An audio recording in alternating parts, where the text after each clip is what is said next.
नमस्ते विद्यार्थी मित्रों। विषय हिंदी, कक्षा 9वीं, क्षितिज भाग 1। इसमें हमने राजेश जोशी लिखित बच्चे काम पर जा रहे हैं पद्य पढ़ा था। अब हम इसका प्रश्न अभ्यास देखेंगे। तो प्रश्न 1 है, कविता की 2 पंक्तियों को पढ़ने तथा विचार करने से आपके मन मस्तिष्क में जो चित्र उभरता है उसे लिखकर व्यक्त कीजिए। कविता की पहली 2 पंक्तियों बड़े ही मार्मिक अनुभव से युक्त है। कोहरे से ढकी सड़क पर छोटे छोटे बच्चों को काम करने के लिए जाते हुए पढ़कर एक चित्र सा बन जाता है और यह सोचकर पाठक मन में करुणा की सृष्टि होती है। अब है क्वेश्चन दूसरा। कवि का मानना है कि बच्चों के काम पर जाने की भयानक बात को विवरण की तरह न लिखकर सवाल के रूप में पूछा जाना चाहिए कि काम पर क्यों जा रहे हैं बच्चे।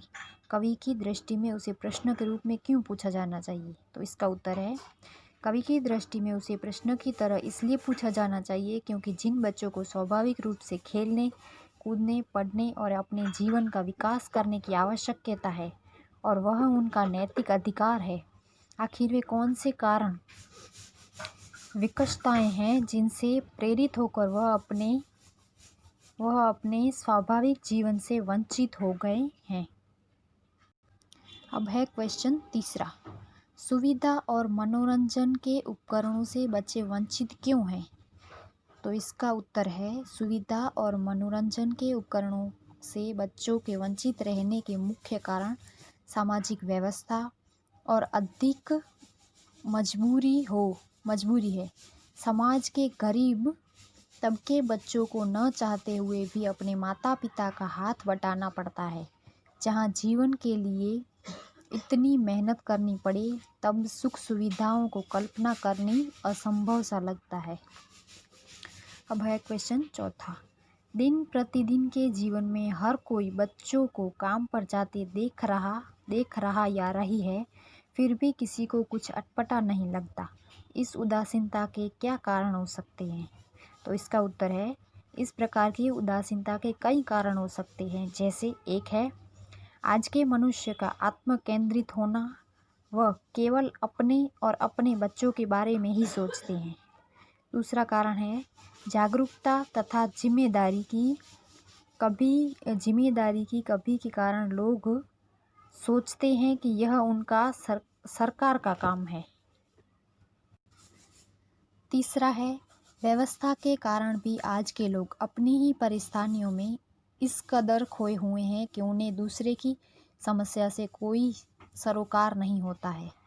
चौथा कारण है, लोगों को कम कीमत में अच्छे श्रमिक मिल जाते हैं, इसलिए भी वे हंसने विरुद्ध कोई कदम नहीं उठाना चाहते हैं। अब है क्वेश्चन 5। आपने अपने शहर में बच्चों को क्या क्या और कहाँ कहाँ काम करते हुए देखा है? तो इसका उत्तर है, मैंने अपने शहर में बच्चों को चाय की दुकानों, होटलों, ढाबे में बर्तनों को साफ करते हुए, रास्ते पर लगे हुए ठेलों पर, घरों में काम करते घरेलू नौकरों के रूप में, छोटे निजी कार्यालयों में, इस अनेकों स्थानों पर हर मौसम और रातों को देर तक काम करते हुए देखा है। अब है क्वेश्चन 6। बच्चों का काम पर जाना धरती के एक बड़े हादसे के समान क्यों है?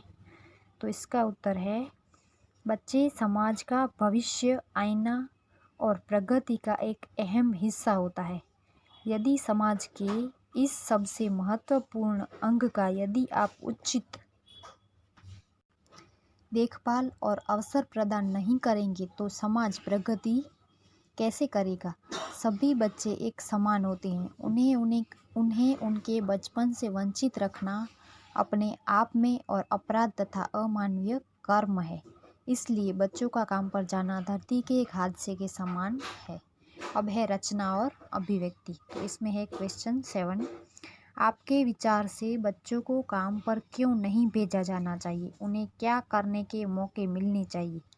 तो इसका उत्तर है, मेरे विचार से बच्चों को काम पर इसलिए नहीं जाना चाहिए क्योंकि बचपन का समय उनके शारीरिक, मानसिक और बौद्धिक विकास, खेलकूद, नई नई चीज़ों की सीखना, ज्ञान प्राप्त करना तथा जीवन को भरपूर जीने का समय होता है, न कि रोजी रोटी की चिंता में धुल धुल कर जीने का समय होता है। यहाँ पे हमारा इस काव्य का प्रश्न अभ्यास पूरा होता है। Thank you.